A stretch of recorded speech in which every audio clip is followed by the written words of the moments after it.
All right, thanks for tuning in to another episode of the Why Influence podcast. Today we got an awesome guest. He's got a YouTube channel called Business Film Booth. And what I'll do here for those tuning in on YouTube, I'll show you my screen here. He's got just past 6,000 subscribers on YouTube. He talks all about YouTube, 3 videos a week.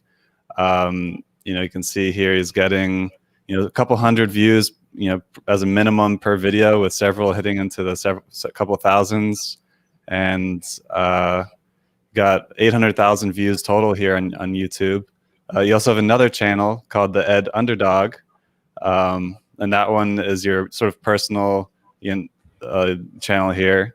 And even that's doing great. With 175 subscribers, you're getting 50, 100, 500 views on these videos. So you're doing something right with these algorithms.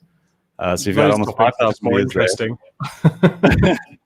Yeah, and then just for the Business Film Booth, I pulled up the Social Blade real quick. Hope that's all right. Yeah, cool.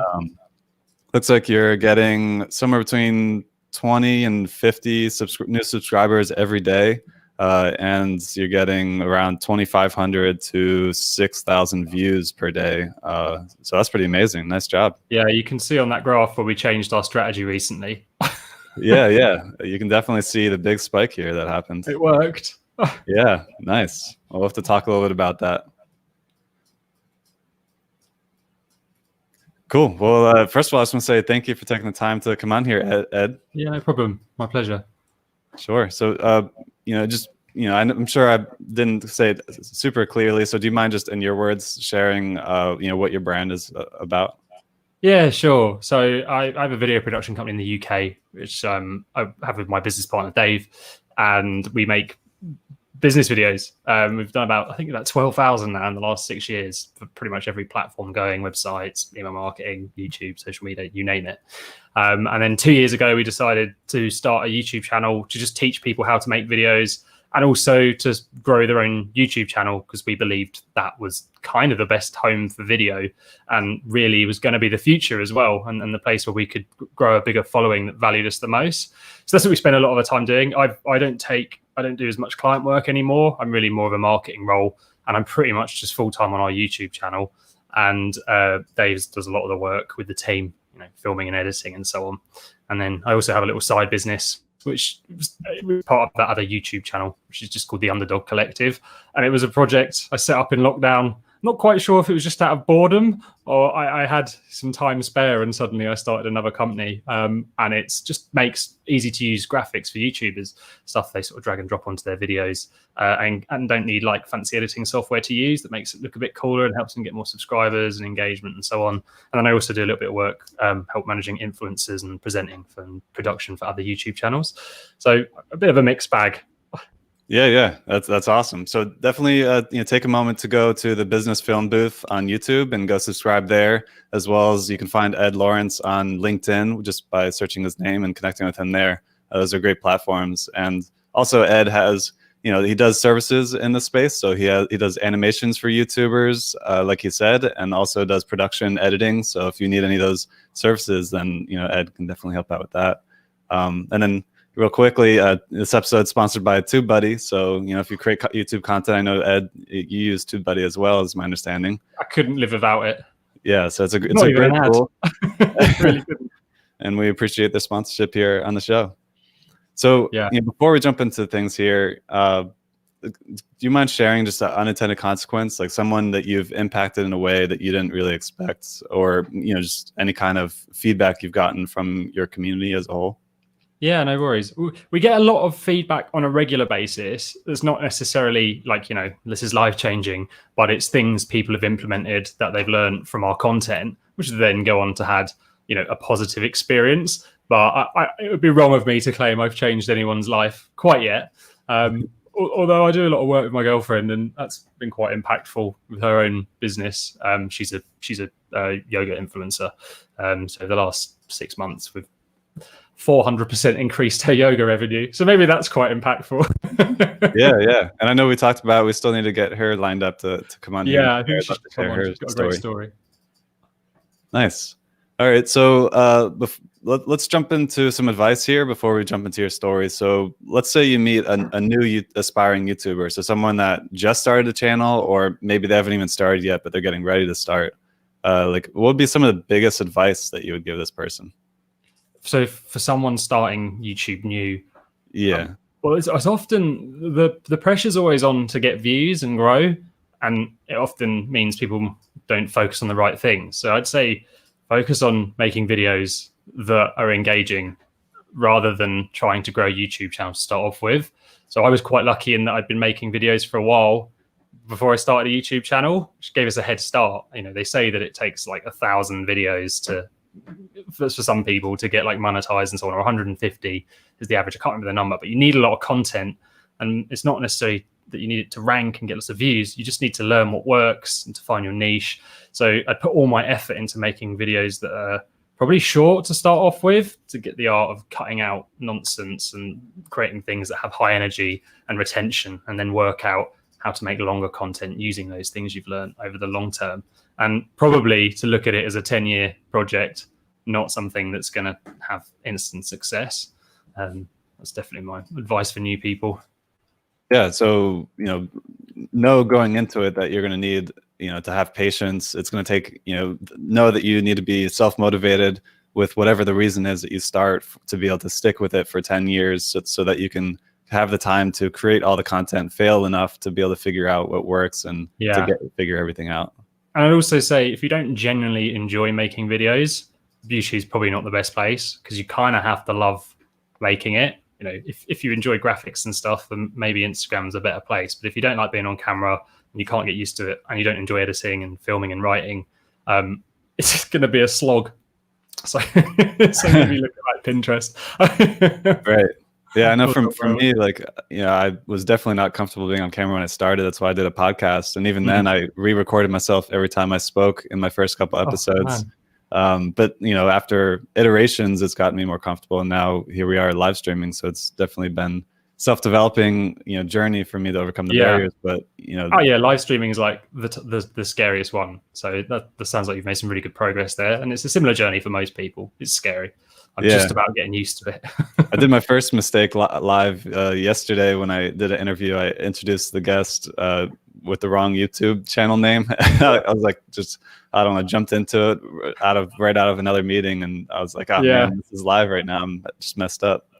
But you got to keep moving. You're live. You never know what's going to go wrong. That's what makes it exciting. All right, so that's awesome advice for a new person. Just make sure that you can stick with it for long term. The reason that you're doing it is not going to be something that you can't, like you want these views, or you want to make this money right out the bat. Like if you know it's going to take potentially 10 years to do it, like maybe you need a different why so that you can like have that motivation to stick with it. Yeah, definitely. It's got to be long term. Awesome. So you've been doing this for a while. You've started out doing it as a service for others, and then you started doing it for yourself. So I'm sort of curious, for people who are out there creating content who are already established on YouTube, like what's some of the secret sauce that you feel like you're doing that's different than the average person on YouTube? It's one thing that I've been looking at more recently is taking a different strategy. So that's the thing about YouTube, is there's tons of different strategies of how you can grow a channel.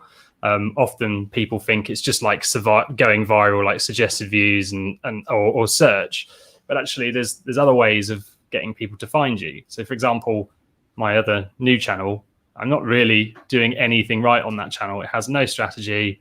I'm not caring about search terms, just doing stuff that's fun. And then my network is finding me in some way. I'm not getting promoted anywhere. It's just like chatting to people and they appear. And the content I'm making is more general. It's kind of business based. So I know a lot of business people. So they seem to be coming there. And that's kind of fun.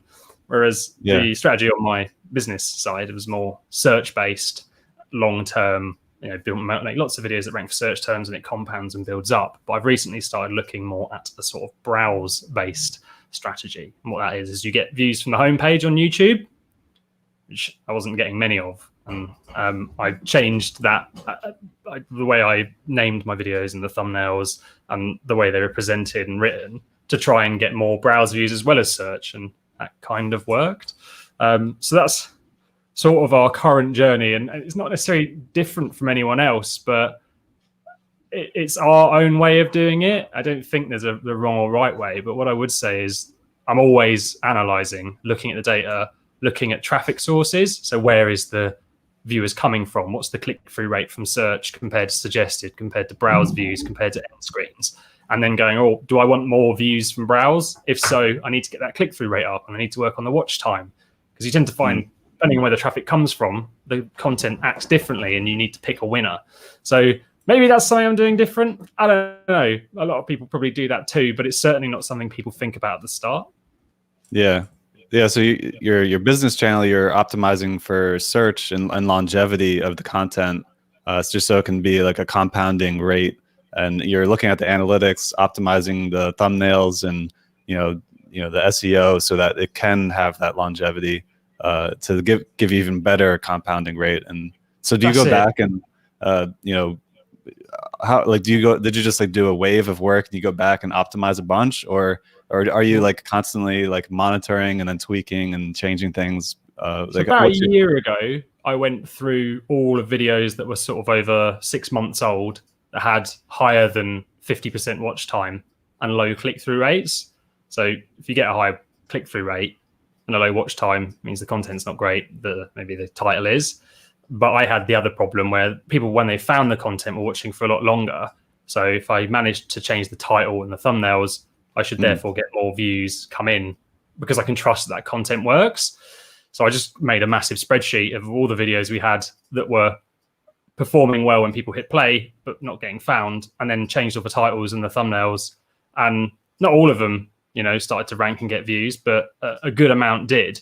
And that had impact. So it's kind of like a good educated guess at the start when you release a video.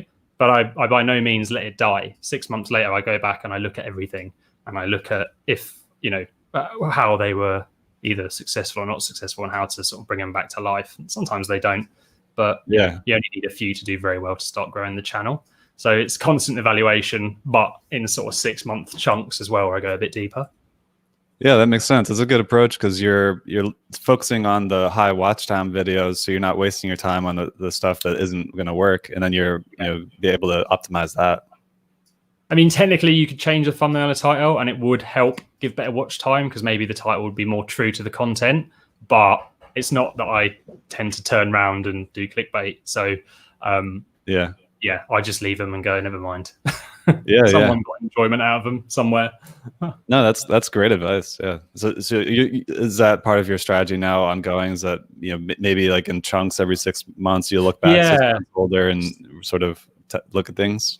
So the graph you showed at the start. So in the last month we've grown about 1,000 subscribers, which when you only had 5,000 subscribers, putting another 1,000 on is quite a big jump. I think our views are up 37%, impressions are up a ton, and that was a result of.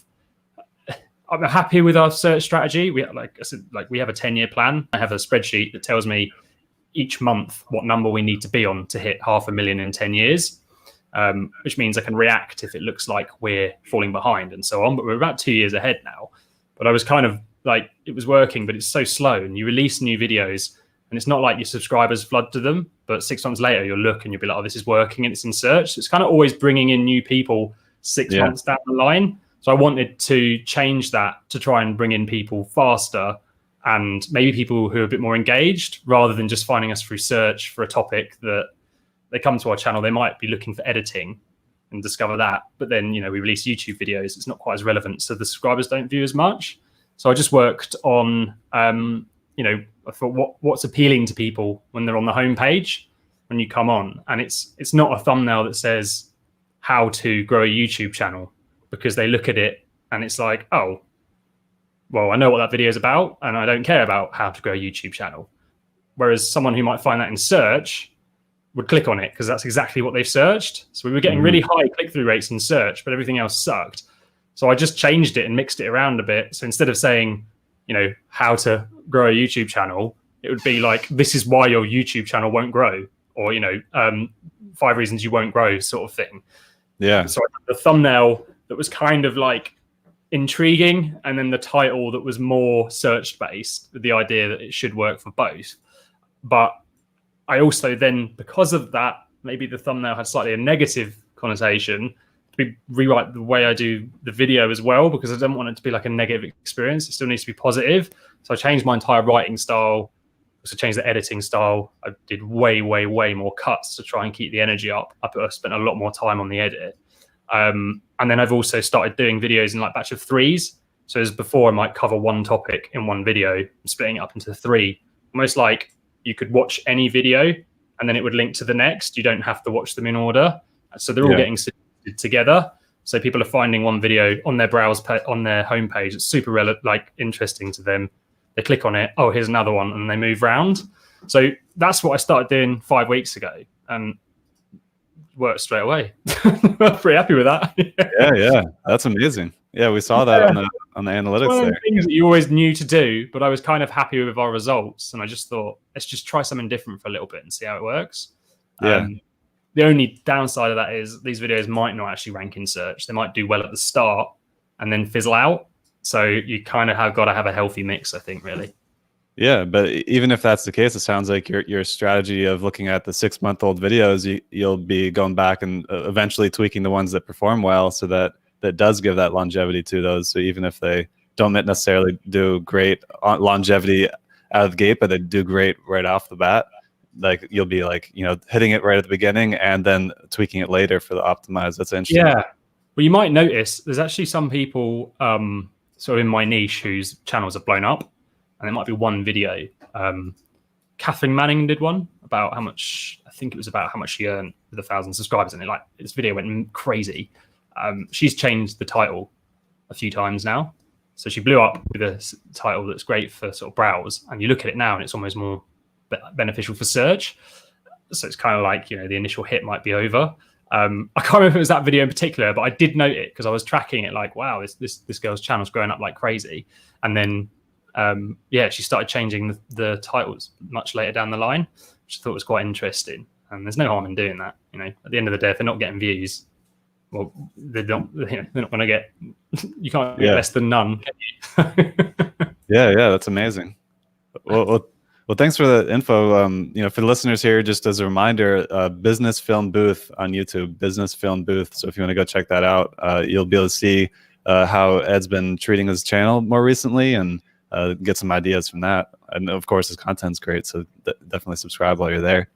So let's dive into your story here. I appreciate the advice there, but let's go back to the beginning. So you offered services for YouTube for a while. But when would you say that you started sharing in like a larger capacity, like something that's more than just like your immediate couple friends and family? Like, when was the beginning of you leveraging, larger groups or social media to sort of get your voice and mission out there? Well, as a business, we'd been doing it the moment we started. When I first started, I was sort of fascinated by getting on Google and social media and so on. Another big part of our plan was an email list. So we were very heavy on, we've always made videos like vlogs. Once a week, our educational video went out. We just made the mistake of keeping it on Wistia embedded on our site rather than uploading it to YouTube. So we put a few, just sort of, as businesses do, just throw them on, not really doing anything with it just because it's a place to keep it. But we originally tried to build audiences on Facebook, an email list. And then sort of as LinkedIn came in, I've gone in and out of love with it. So that was kind of the places where we first started sharing, but I'd been doing it since I was a kid. Just to follow up on that, when you were sharing there, was that your personality, your face, you were putting yourself out there kind of stuff? Yeah. It's always been us presenting on camera. Okay. I've still got our first video. I look nervous as anything, as uncomfortable doing presenting and so on. It took a long time to get used to it, but it's always been us on camera because that's what we thought worked, and kind of is. Yeah. So let's talk on that first video here briefly. So you had a vision, or you're possibly even working on your business at the time, and then you wanted to get your message out there so you can try to capture more clients at the time. So what was it like going on camera and doing that first video for you? Comfort wise, how'd you overcome those barriers? Like, what did it feel like? Just explain that first. Yeah, so I didn't go through the same thing a lot of people go through. It was nerve wracking, but there wasn't a part of it. It wasn't me like, oh, I really don't want to do this. I found it fun, even though it scared me. And as a kid, I'd always mucked around making videos anyway. Like I always had a camcorder from the age of 8, like onwards, it's always filming stuff. So I liked that bit. When it suddenly became like a business thing, yeah, it was a little bit nerve-wracking to start off with, and I wasn't very good. But that, I didn't expect to be any good, and I was happy enough with what I had. And I just used to shoot lots and lots and lots of takes. It used to take us hours to make one video, rather than, I can film one. If a video is 10 minutes now, it might take me 10 minutes to film, but probably longer, probably like 20 minutes. But back then, yeah, it was time, and looking at it going, can I do that better? Should I put more energy on this sentence? How can we make that section better? And we just filmed it in little chunks, like a sentence at a time, and then did it again, and then just pieced it together in the edit. So it was never something that bothered me at all. I always quite enjoyed it. It just took a long time to get any good at it. Yeah. So you started out, you did some content for your business, and then you were then creating content for other people for their businesses. And then at some point you decided to go much more intentional with your personal brand and creating there. Is the Business Film Booth, is that like a channel that you created later, or is Business Film Booth sort of the same as the early videos that you created for your business? Yeah. Business Film Booth is the name of our company. So I was going to start a YouTube channel just talking about making videos, and I just said to my business partner, I'll just call it Business Film Booth, because if we get business out of it, then it's all relevant. So I did that for 6 months, and then Dave was like, oh, I want to start getting involved. So he started getting on camera and doing stuff too. So it is marketing for our business, but also something for a much larger project we have got over the next 10 years. And it's interesting to see what sort of doors it opens. So yeah, before that, so I think it was January 16th, 2019, we started doing YouTube, what I call properly. So we had a strategy and we're releasing video on a regular basis to it. Before that, it was social media and a weekly email to our email list that had video on it. So we've been getting in front of the camera for 6 years, distributing it differently. Yeah, wow. So you started out, you wanted to get your business out there. What would you say is your reasons today? I know you have this 10-year vision, 10-year plan. Do you mind talking briefly on that? Yeah, I think it was when engagement pods started to really become noticeable on LinkedIn. We'd been noticing a lot of LinkedIn was really sort of growing, and we'd been using video, and we were getting thousands and thousands of views on videos. And then I was like painfully logging onto LinkedIn, because this was like everything on my stream is awful. And it's like, and then suddenly our videos just stopped getting cut through. But I kept seeing stuff like, why is all this stuff getting so much traction and all these comments on it? And it doesn't seem very good or relevant. And it's like, well, I don't understand why this is blowing up. And then we found out about the whole pod thing. And I was like, well, this isn't great for us anymore, because we've not changed anything. The algorithm's not changed. The only reason we're not getting seen is because what seems to be getting pushed a lot is nonsense. So we bitterly left. Yeah. And I was thinking, what's the best real way briefly, just for the listeners, the pods are basically on LinkedIn. Actually, they're like buckling down on this a lot now, and there's it actually hurts your algorithm. But there was a time where people were creating these group chats on LinkedIn, and then anytime they created content, they'd post their share their post in there, so that everyone in that group chat can then go like and engage on it really fast, because the LinkedIn algorithm likes early engagement on content, and then it will push that longer and further. So that's why random junk can sometimes go really high on LinkedIn. So that's what Ed's talking about. Just wanted to clarify that. It's an algorithm that sits behind all, Instagram's cracked down on it, and then the other platforms have. But it was kind of like, I was looking at it and I was like, what didn't make sense to us that so much rubbish was getting pushed. And I thought, well, I want to branch out. And I thought, well, Google's top dog. Let's get our blogs going, because we'd had some success ranking. And then you look at it and you're like, I've got to get backlinks. Why is anyone going to link to some nobodies? What benefit is it to them unless we pay them, and then outreach? And I thought, this is a nightmare. And I thought maybe they're more likely to link to us if we're somebodies and we're seen to have a bigger following. So I thought, well, what platform do I enjoy the most and know the best about? And before this, I used to just rank videos. Like we'd make one and it would rank. And there's still one sitting there we ranked 6 years ago. It's got like 150,000 views. So I was like, oh, why don't I just make some videos on YouTube that rank, build a following, and then let's go and get some backlinks. That was the initial plan. And then we were like, actually, if we do this for 10 years, because my friendship circle, so I'm 34, but I know between 25 and my age, YouTube's like big. And all my mates, no one watches TV, we watch YouTube. And I was like, well, where are the decision makers now for 10 years' time? Why don't we just try and build a massive following of 24-year-olds, 30-year-olds, younger people who are going to be making decisions in the marketing world? So in 10 years' time, we don't need to worry about backlinks and things like that. So that's kind of why I went to YouTube. We went there because we liked it and it suited us. And the more I think about it, the more I think it was the right decision, because I just see the other platforms going the other way, and I just see YouTube going from strength to strength. Yeah, that's amazing. So just as anyone else starting out, like you got to choose the platform that works right for you, and it takes experimenting on those platforms to see if you like it, but also to see if it works. And when you compare YouTube and LinkedIn, especially when these pods came out where people are boosting stuff, like LinkedIn doesn't have that search. Stuff doesn't live forever. Even Facebook, you can have stuff. Like I got a video for my car dealership that got over 2 million views on Facebook, and it gets like nothing now. But then on YouTube at the time, it got 1 million views, but now it's at 1.5 million, and so it's gotten 500,000 views over the past couple of years. Whereas Facebook has been static. So, if you're thinking about long-term searchable content that's video, it's hard to beat YouTube because it's really a search engine. Yeah, it's the only platform people go to, apart from TikTok now, to watch video. You go on LinkedIn, you don't specifically go there to watch videos. You go there, it could be for many reasons. And then generally people don't watch videos for very long, and they watch it with the sound off, and they read their videos because it's subtitles, so they don't really get a video experience. So it's not a great home for video. Although, they said they were boosting video more. I never really saw any evidence that it works better on LinkedIn. I've always found our content much better on YouTube because so send it home. Yeah, I do find that Facebook is really good for people sharing. So virality is really good.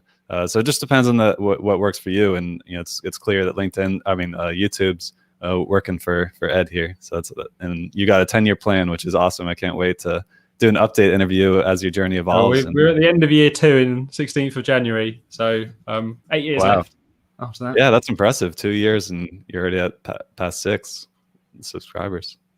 Yeah, it should compound. Yeah, definitely. So I'm basing this all on my maths, which is useless. Yeah. So a lot of you obviously started a business. You had a business. You've used this to grow a business. And from whatever you're comfortable sharing, a lot of listeners here are trying to, be able to create a sustainable life, creating content. Do you mind just sharing, like from a high level, like the income sources that you're experiencing as a content creator, or where you're targeting your income sources, so that you can make a living, doing what you're doing?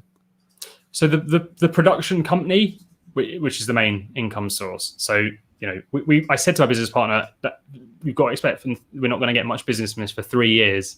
It's the production company. I was like, I'm not expecting to get anything at all, because we have to build authority and credibility and so on. So we said, fine, let's just do it. We started getting business straight like in year 1.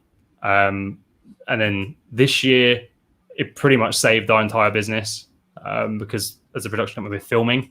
And because of YouTube, people found us who were like, oh, we'd never considered video. We need to find it. And then they stumbled across us on YouTube. So, they say 80% comes from 20% of your clients. That 20% of our clients were all booked in for filming throughout the year, and they all went. We lost our whole thing. A new 80% came in within, 4 to 6 weeks. So when we get out of the pandemic, I'm hoping that we're going to have 2 80% sort of right. So long everyone survived. So the content we put on YouTube, it's not necessarily just through finding us on YouTube. It's also part of our sales process.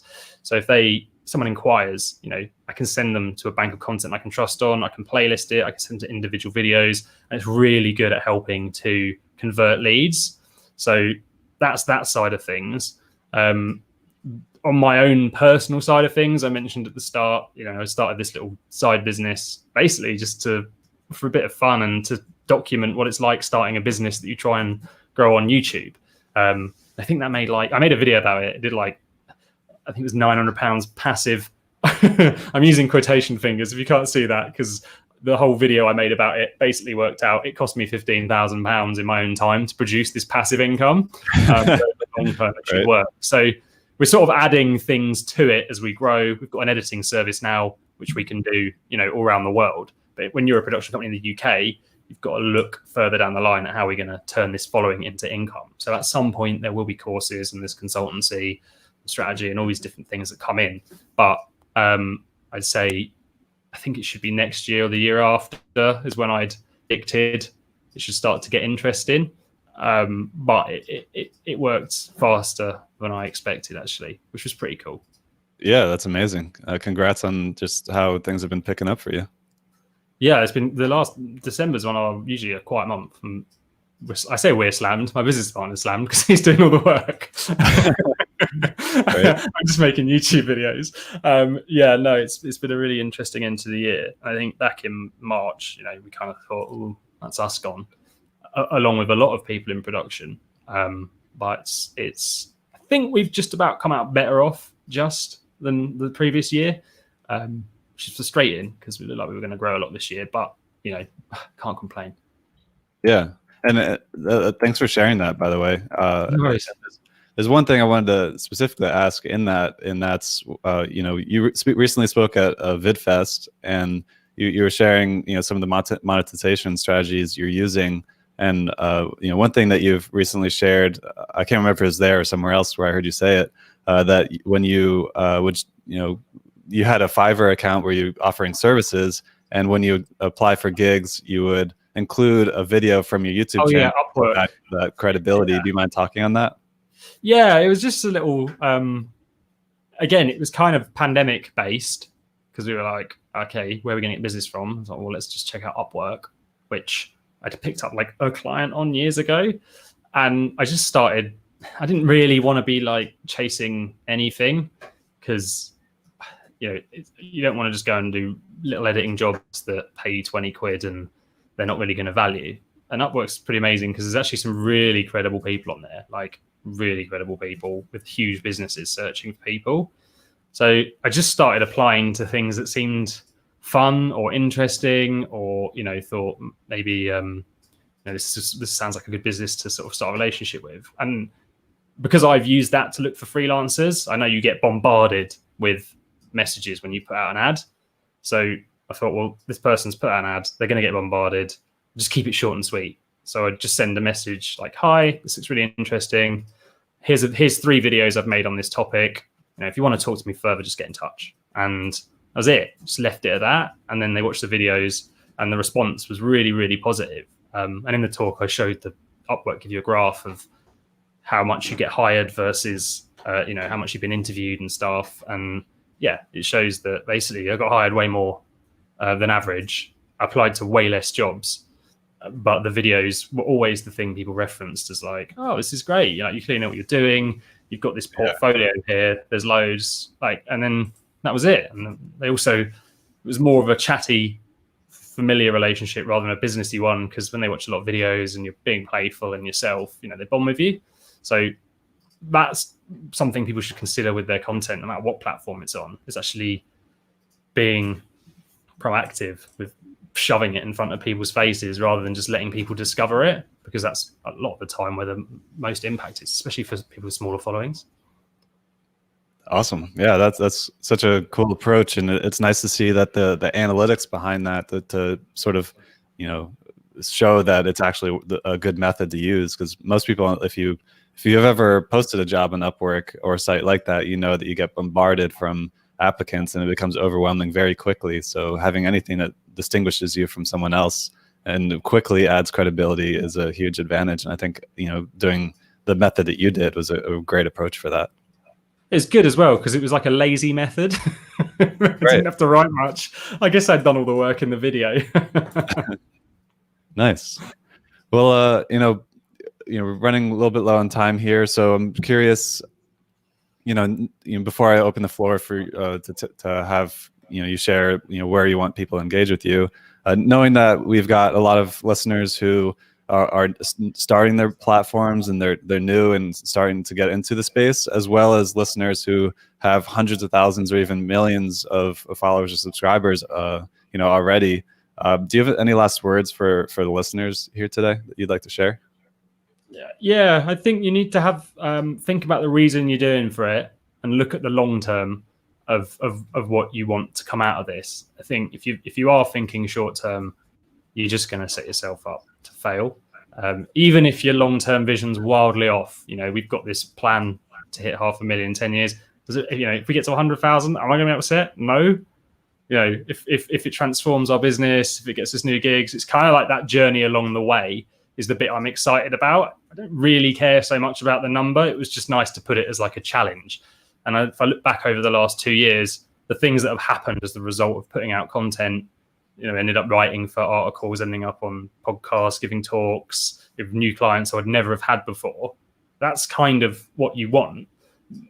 But you do need to think quite big and quite long in order to get it, because otherwise, if you're short-term thinking, you're just going to give up. Because for a year, our channel did nothing at all. 3 videos a week for a year.